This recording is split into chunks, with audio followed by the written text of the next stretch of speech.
जगज्जननी अर्चनम्।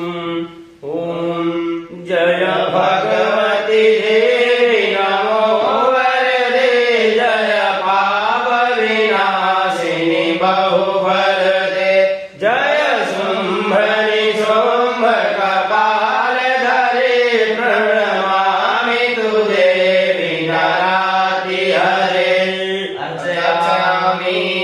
जय चंद्र दिवाकर नेत्रधरे जय पावक भूषित वक्त्रवरे जय भैरव नीरवरे जय अंधक दैत्य विशोषकरे अर्चयामि।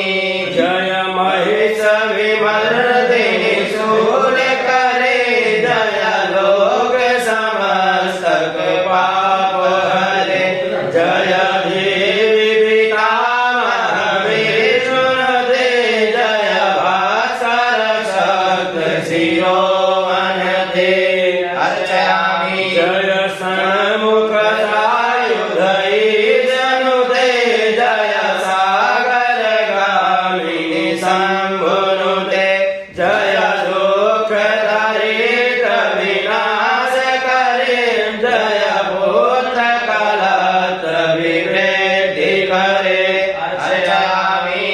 जय देवी समस्त शरीर धरे जय नागरिदर्शिनी दुख हरे जय व्याधि विनाशिनी मोक्ष करे जय वांछित दायिनी सिद्धिवरे अर्चयामि।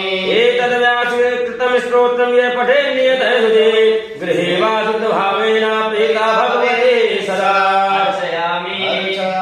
माम्बा भ्राम्बा जगज्जननी बगलामुखे नमो नमः अर्चयामि। ओम प्रत्यंगिरायै नमः अर्चयामि। ओम पीताम्बरायै नमः अर्चयामि। ओम धर्माविद्यायै नमः अर्चयामि। ओम धूमावते नमः अर्चयामि। ओम पद्मावते नमः अर्चयामि। ओम दुर्गायै नमः अर्चयामि। ओम महाकाल्यै नमः अर्चयामि। ओम महालक्ष्मी नमः अर्चयामि। ओम महासरस्वती नमः अर्चयामि। ओम दुर्गायै नमः अर्चयामि। ओम ऐं ह्रीं क्लीं चामुण्डाय विच्चे नमः। ओम माम्बा भ्राम्बा जगज्जननी बगलामुखे